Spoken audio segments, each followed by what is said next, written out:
Shalom, shalom, como é que está você? Tudo bem? Hoje é 18 de janeiro de 2024, meu nome é Glaze e ainda estamos na porção da semana, porção venha. Já falamos sobre, o fato de vir é uma questão de dizer eu já estou aqui, eu já estou te esperando. É importante compreendermos o fato de que quando Hashem chama Moshe, ele não chamou um homem pronto, capacitado, não. Ele chamou um homem que estava disposto, que já tinha se libertado de todas as suas certezas. Tudo que Moshe não tinha era a certeza. Ele já tinha se libertado disso.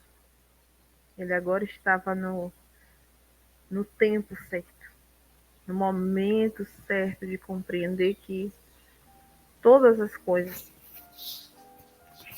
existem, subsistem pelo poder de Deus. Mas como é que eu posso fazer isto? Bem, Moshe, é o seu propósito. Sei. A questão é que eu vejo que eu não tenho capacidades. Por exemplo, a minha fala. Eu não tenho uma fala eloquente, eu não consigo falar de uma forma compreensível para um faraó, para um rei. Como eu falarei a ele?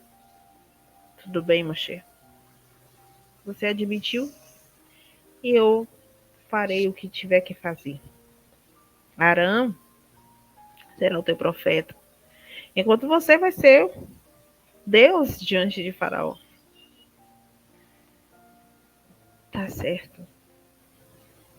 Mas ainda assim, mesmo que tu me dê a capacidade, o poder, ainda assim eu serei Moshe. Ainda assim eu serei alguém com o temor de falhar, de errar. E quando errar, quando eu falhar, o que é que eu farei? Fale para os outros, fale para você mesmo que Irie, Axé, Irie enviou. Eu serei, eu fui o que fui, eu sou o que sou. A minha vontade é soberana, Moshe. Você não tem que se preocupar com isso.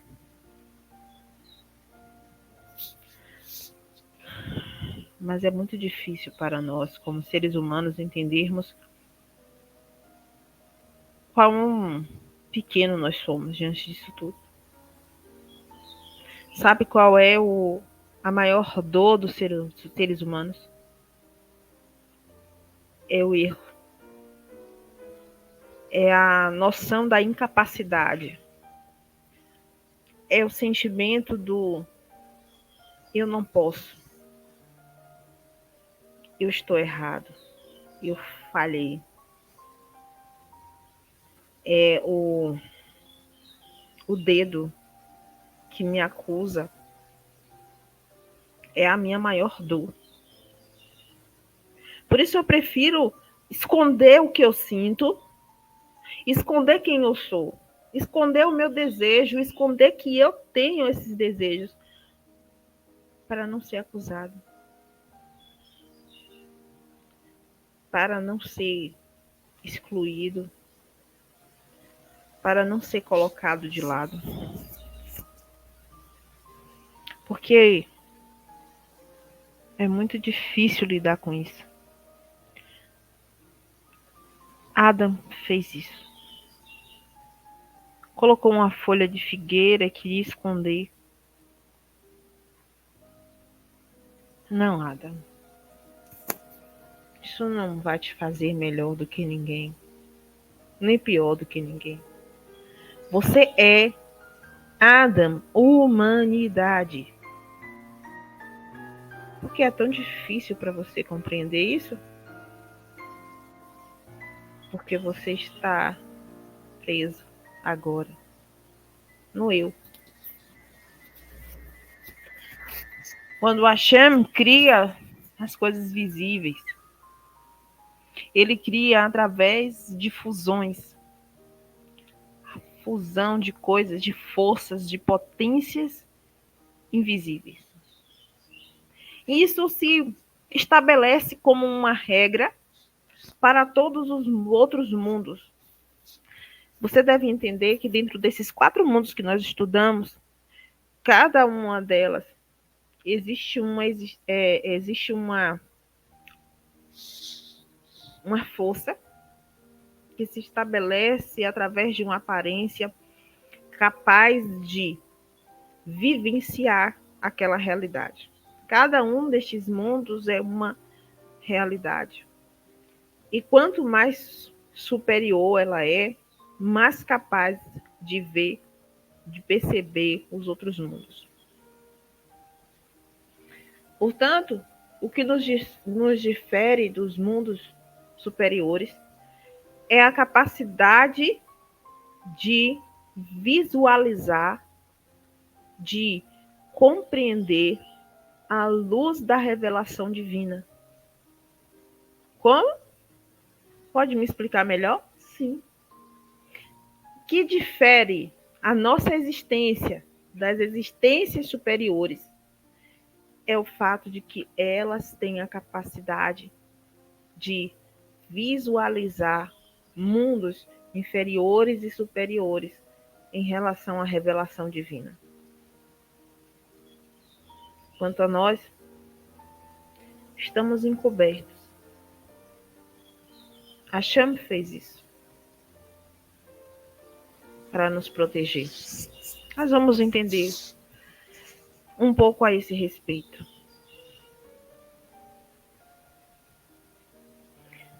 Tudo que existe é feito através de uma energia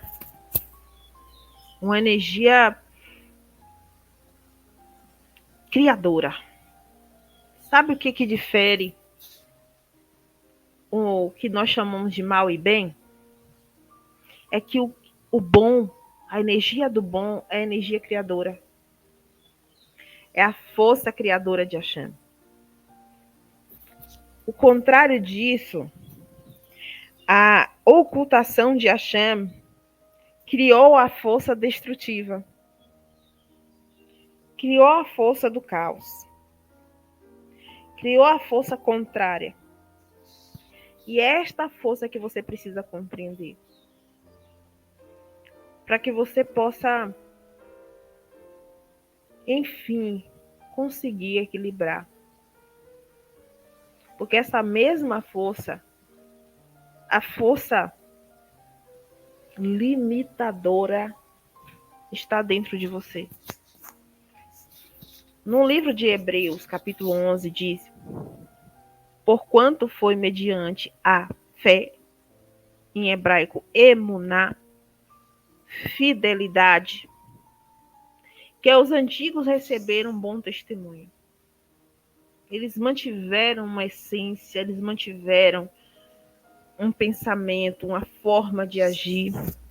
E por conta disso, eles obtiveram um bom testemunho. Pela fidelidade,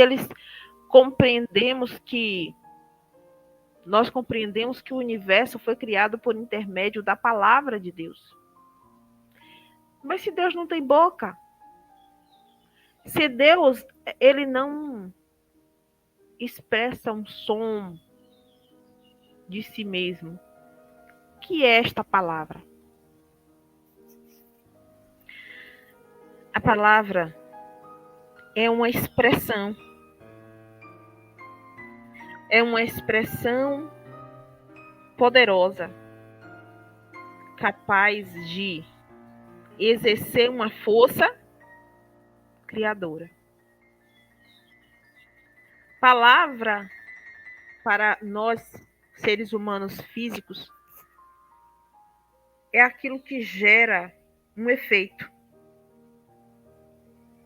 Por mais que você pense que sua palavra não quer dizer nada, ela gerou um efeito. Uma hora destrutiva, outra hora construtiva. E que aquilo que pode ser visto pelos seus olhos foi produzido a partir daquilo que você, com seus olhos, não consegue ver. A ciência vai falar de vários tipos de força, de energias, e ainda assim ela não é capaz de ter domínio sobre aquilo que eles estão ainda estudando.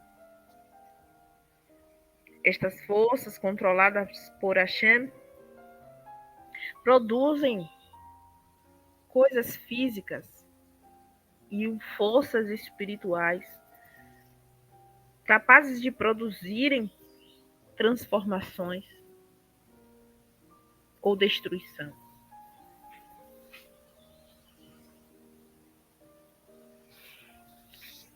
A manifestação dessa espiritualidade é algo incrível.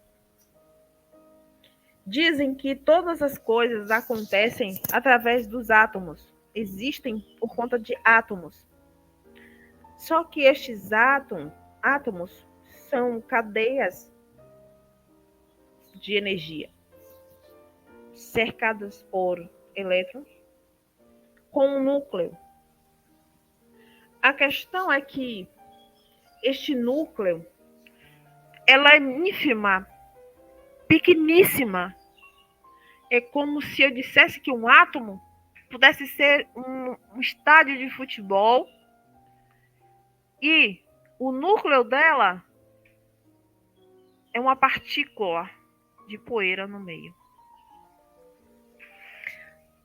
Você sabe, eu não sei se você compreende, que nós nunca nos tocamos de verdade? É sim.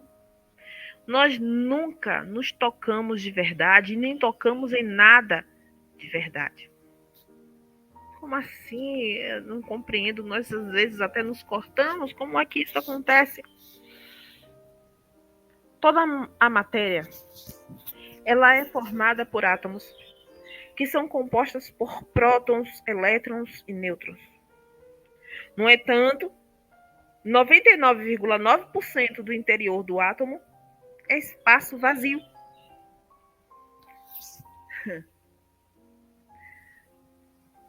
Isso pode fazer você se perguntar, mas se há tanto espaço vazio dentro de um átomo, como é que eles não se cruzam ou atravessam?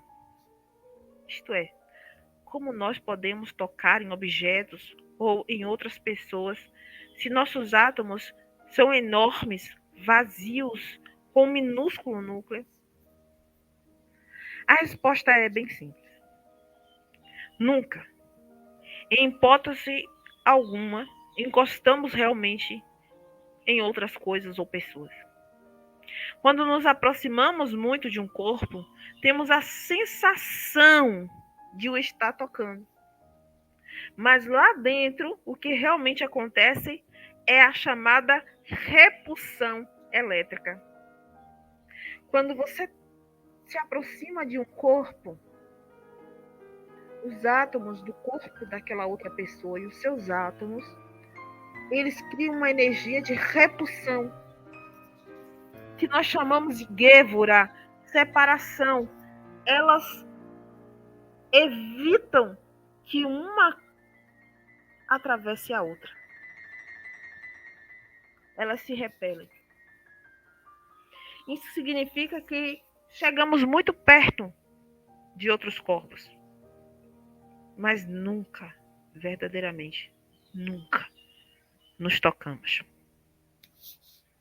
Assim, conforme aumentamos a força de nossa mão ou qualquer parte do nosso corpo contra outra superfície, maior é a força de repulsão que impede que ambos os corpos se atravessem.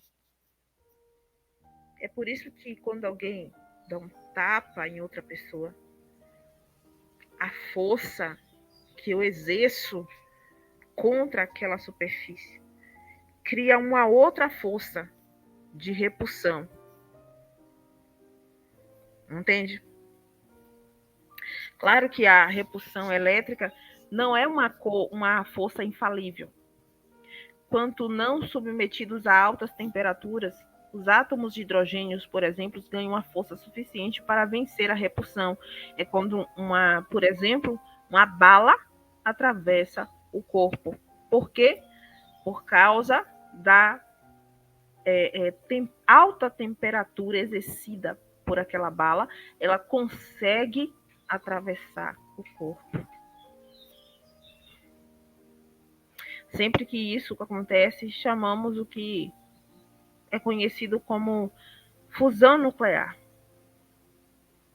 É o mesmo fenômeno que permite que as estrelas brilhem e que liberem energia através do universo. A força externa e a força interna. Quando há uma grande concentração de energia, libera uma força que faz com que as estrelas brilhem. Nós já falamos sobre isso em outros momentos.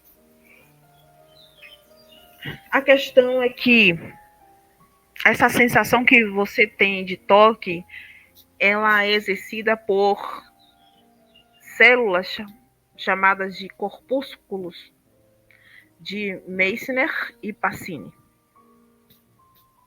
São células nervosas que são responsáveis por emitir sinais ao cérebro e permitir a você obter uma sensação do toque. Eu te pergunto, será que o que você toca tem realmente o aspecto que você sente? Bem, eu não vou te responder.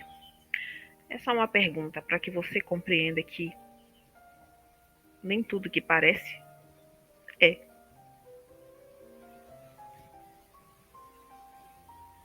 A força de Elohim, a força do Criador. No livro de Hebreus 1:12 diz: E como a um manto os envolverás, enrolarás e serão mudados. Porém tu é o mesmo, e os teus anos não cessarão. Kalevush techalifem. Ve'yahalofu. Ou seja, como um vestido, você mudará, transportará. E serão mudados, trocados de lugar, mas os teus anos não. Essa existência que você vê agora, isso tudo que você vê agora, pode ser mudado. E será mudado. E será diferente quando aqueles que foram criados pelo próprio Criador tiverem a capacidade de receber essa mudança. E então, eles vão viver uma nova existência. Mas os anos, ou seja, o tempo de Elohim, aquilo que você compreende como tempo, como espaço, isso nele nunca vai mudar.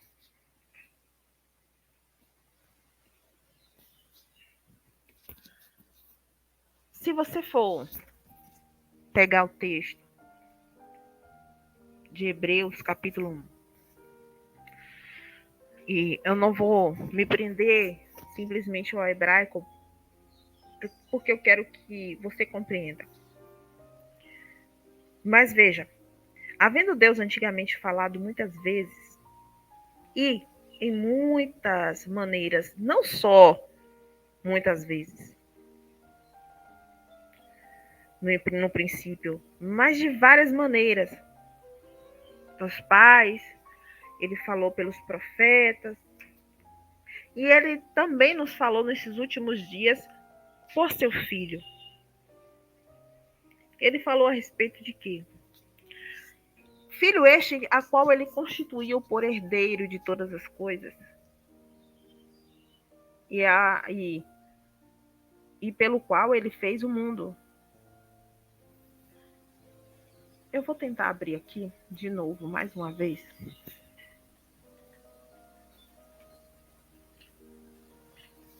Uma árvore sefirótica.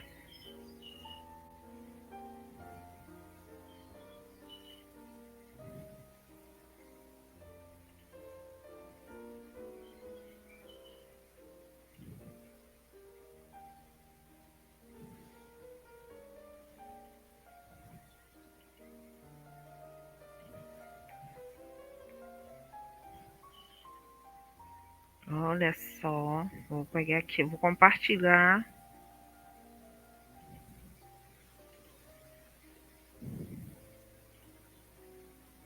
Aqui. Olha que coisa mais linda. Esses pilares, tem pessoas que olham aqui e dizem assim que o Ein Sof é Hashem. Hashem nunca, nunca, nunca, entendam bem isto, ele nunca vai ganhar uma representação por um judeu, porque não existe forma de representar Hashem através de uma imagem que eu criei. Hashem, ele é representado por aquilo que ele mesmo cria. Ele mesmo faz aquilo que o representa. Não eu, não nós seres humanos. Então, se eu disser que o Ein Sof, o nada infinito, como queira traduzir, é ele, está errado. Quando se fala de Ein Sof, quer dizer que é algo que eu não posso, eu, como ser humano, eu não posso mais escrever. E ainda assim, a Hashem está acima disso. Mas a primeira revelação de Hashem está ligado à coroa, aquilo que nós chamamos de Keter. E é aquilo que nós chamamos de filho.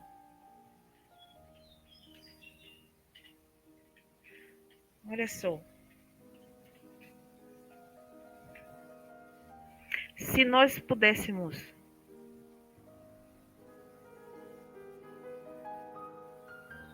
deixa eu ver se eu acho aqui.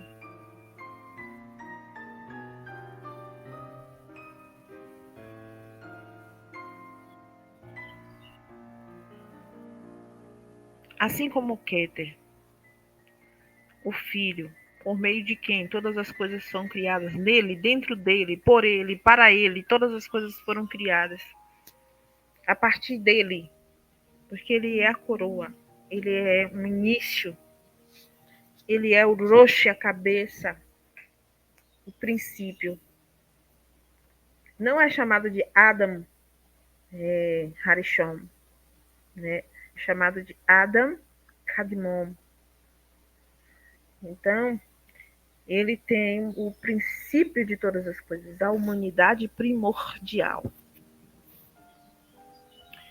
E aí, depois dele são formados todas as coisas visíveis e invisíveis.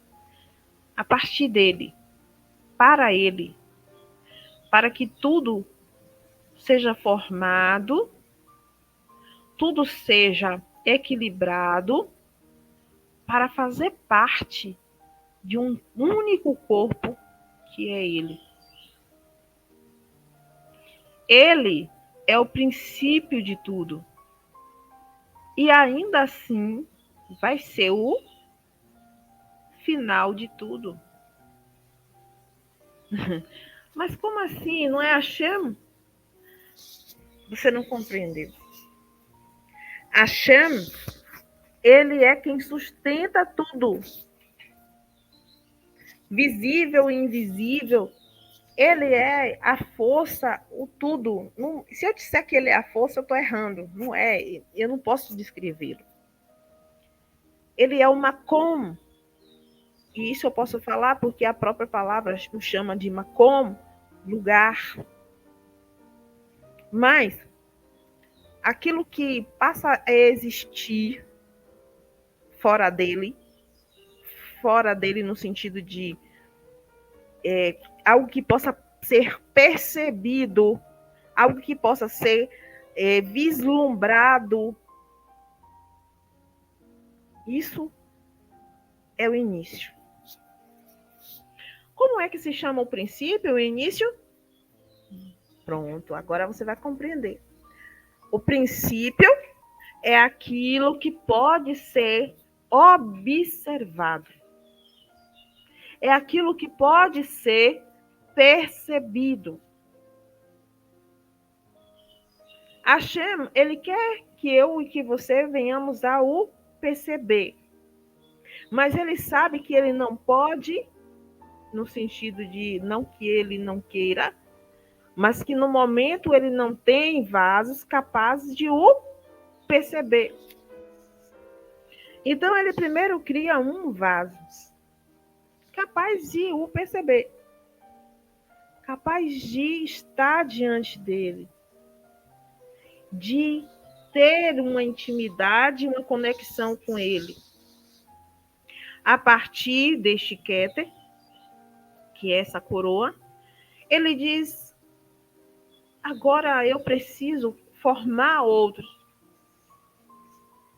Mas esses outros, para serem formados a partir de você, eles precisam fazer parte de um processo. Então, a partir de Keter, nós temos, então, Hormá e temos Biná. Temos o Adam Harishon, que se divide, então, para Biná, quando de Adam Harishon, é, então, trazido a Havá.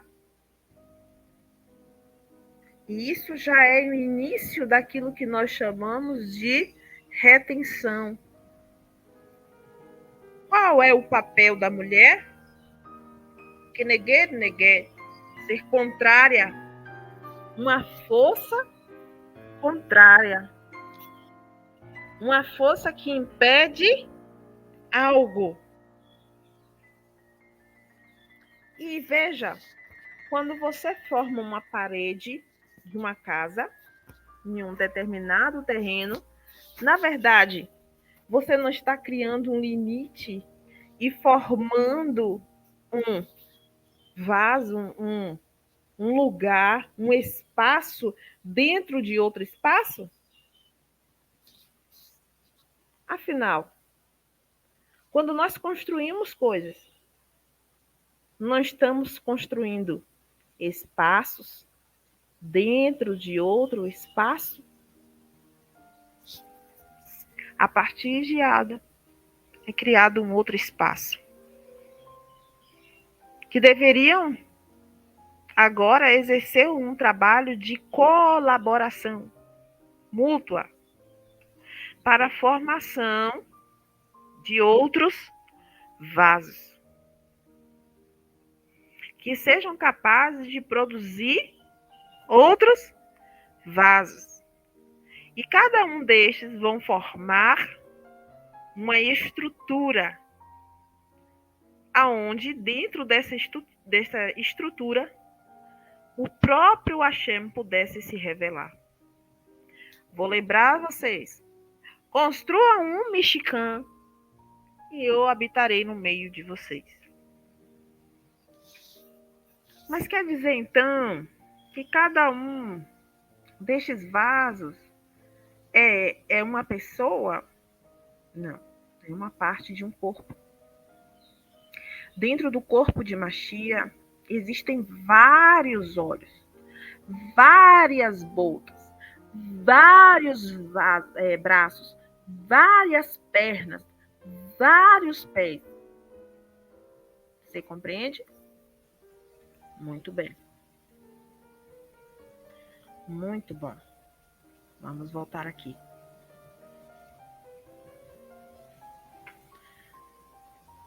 Então, você já percebeu que é por conta das coisas que nós não vemos que são formadas aquilo que nós vemos.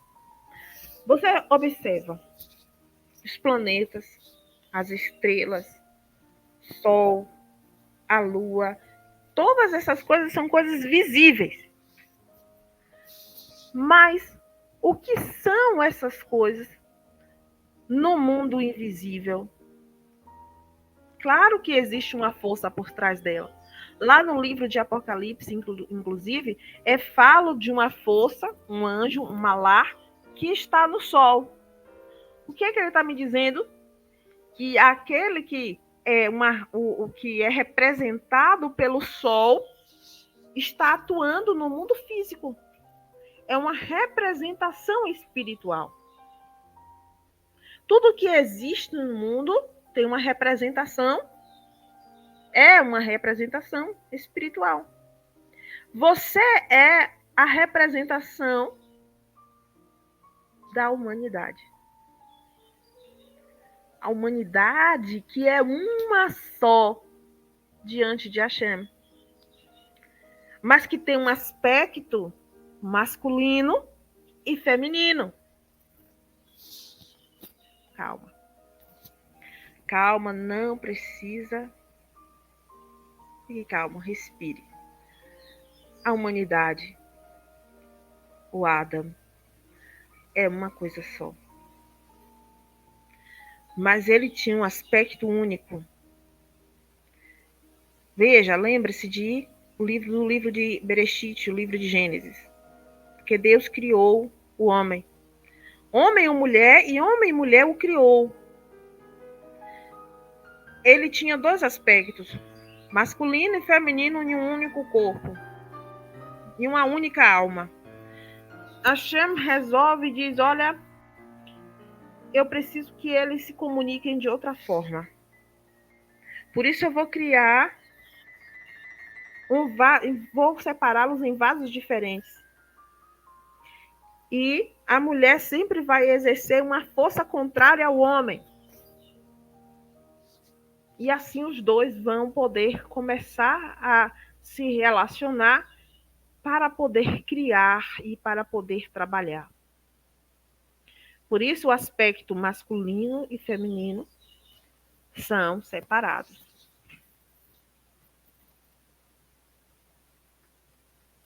Disse-lhe Yeshua, ou porque diz aqui no hebraico, Vayomer Elohim Yeshua, desculpa, Vayomer Aleichem Yeshua.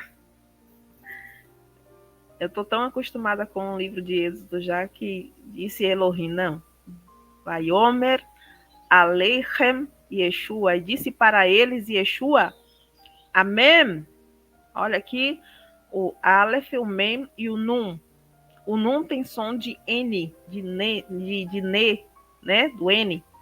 Por isso que escrever Amém com M no final é um erro. Então, temos que escrever com N, que tem um som de N, tá? Então, Amém, Amém, e isso é Elohim Melech Neman, Deus é rei fiel. E ele diz isso duas vezes e diz, Ani Omer Lachem, e eu digo para vocês, Betachem Hayot Avraham, que antes de Avraham existir, Ani Haiti, eu já existia, eu já vivia. Ora, se Yeshua vivia antes de Avraham, então, quando é que a vida começa? Já que quando ele nasceu, Avraham já havia morrido, onde a vida começa.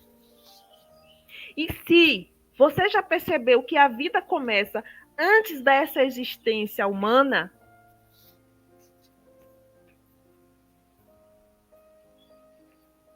então a vida não termina depois da existência humana. Porque a vida humana não é o fim, é só uma experiência, é só uma vivência. Porque em outro momento o próprio Yeshua diz, porque Deus disse, eu sou o Deus de Abraham, de Isaac e de Jacob.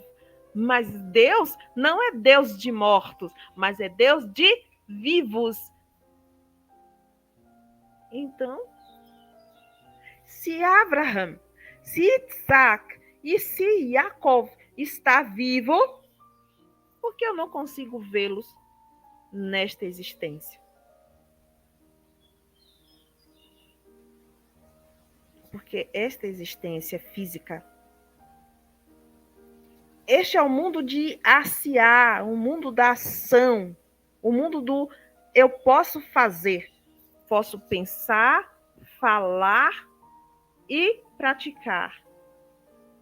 Qual é a vestimenta da alma neste mundo? A capacidade de pensar, falar e praticar. Quando nós morremos e nossa alma retorna para Hashem, ela pode falar, pensar e praticar? Não. Não pode. Ela não tem mais vestimenta para este mundo.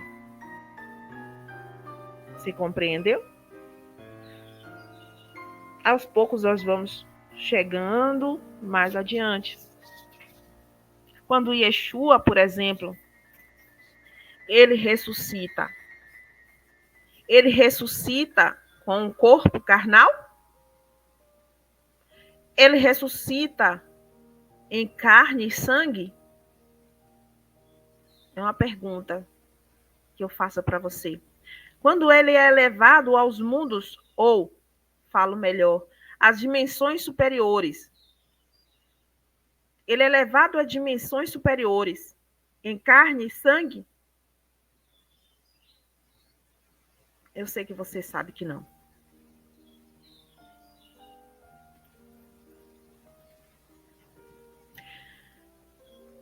Atos capítulo 20, verso 10.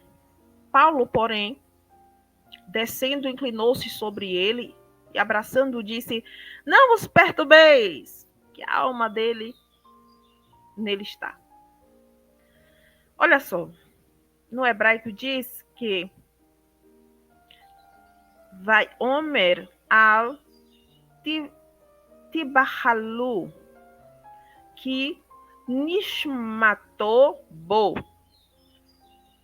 Ele fala para eles, e disse para eles: não fiqueis atormentados, perturbados, porque a alma Nishmato, e essa palavra vem de Neshama e não de Nefesh, Neshama, ou seja, o alento da vida, o apoio da vida, está dentro dele. Lembra da porção? Bo é venha, ou seja, venha para dentro, esteja dentro. É algo que está na pessoa. Bo é algo que se trata de algo que está dentro. E ele está falando, ó, ainda está nele. O que é que torna o ser humano vivo? Sua Neshama, e não sua Nefesh. A Nefesh é a consciência da sua carne. A sua carne, isso eu estou falando dos níveis de consciência, tá? A alma ela é uma coisa só, mas existe os níveis de consciência. Então, essa Neshama, no nível de consciência superior, ainda está no homem. Ela não retornou a Hashem. Portanto, ele pode continuar vivo. E qual a diferença se eu estou falando apenas de níveis de alma? Qual a diferença de a Nefesh estar nele ou a Neshama estar nele? Bem, é porque o nível de consciência carnal, ela se perde quando a minha carne deixa de viver. Ela se apaga, ela não tem uma memória, não tem consciência, não tem prazer, não tem saber, não tem nada. Esse é o nível mais baixo. Mas o alento, o apoio da vida humana, a Neshama humana, o seu espírito, ela é aquela que é dada por Hashem. E esta retorna para Hashem. E lembre-se que Hashem não é um ser, simplesmente. Ele é tudo. E a nossa alma, ela continua se elevando e subindo, e subindo, e subindo. Até ter um encontro com ele. Então, observe. Se eu nunca toco ao outro fisicamente, porque na verdade existe uma força de repulsão. E só quando há uma força muito grande, como é que eu posso atravessar essa capa e eu posso finalmente conseguir ter uma conexão pura com a Hashem? Quando eu deixo a matéria.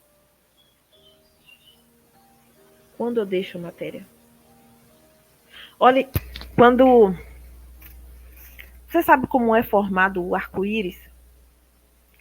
Quando um vento, ela entra em contato com uma substância, hidrogênio, outra substância da tabela periódica que você conhece. E então esse contato entre essas duas coisas, elas formam uma cor visível. Ok? Isso é bem visto também na aurora boreal e outros tipos de aurora. E aí você percebe que a união, né, de substâncias.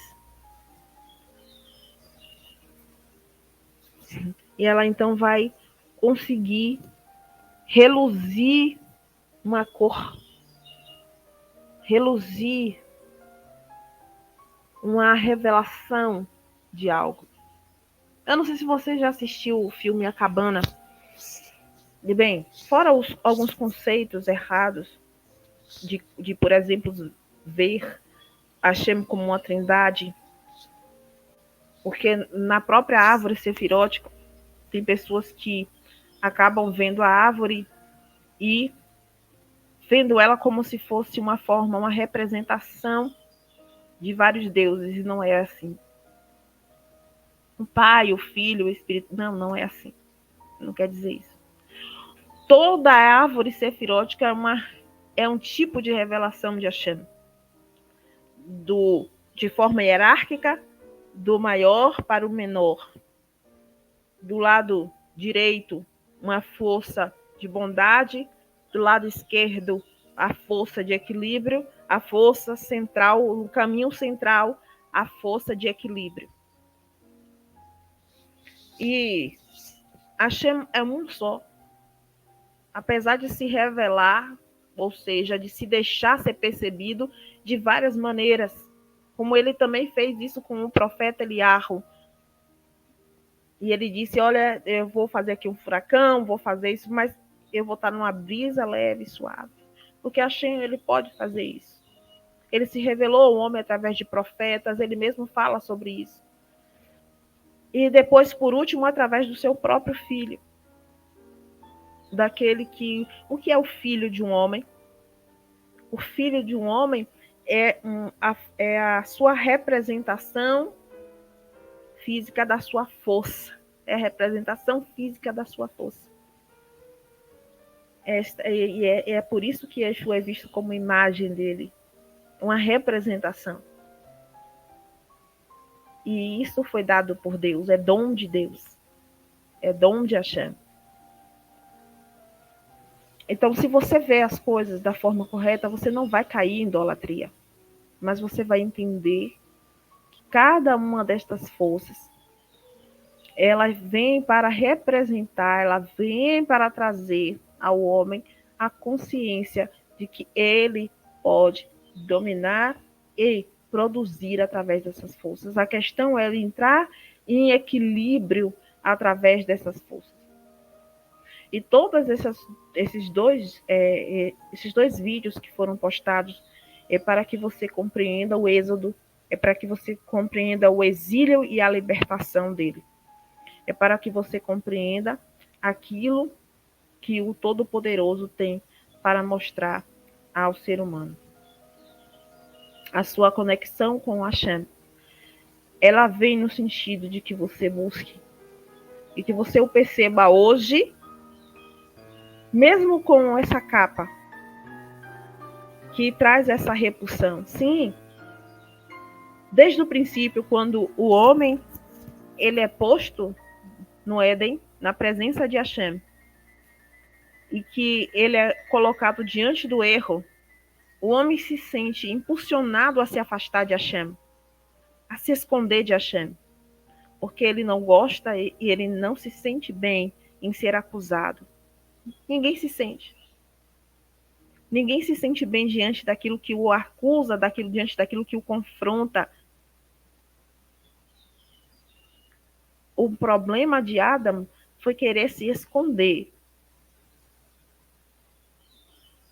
Foi querer acusar o outro por aquilo que ele mesmo praticou, pela escolha que ele fez. Mas Hashem disse, olha, eu vou vestir você de carne. E eu vou me ocultar mais de você. E tem pessoas que dizem que isso foi algo severo. Não foi. Mas Hashem quer dizer, olha, não importa o que eu diga agora, você não vai se libertar da culpa e você não vai admitir o erro. E você não vai saber trabalhar com o erro. Eu vou me ocultar.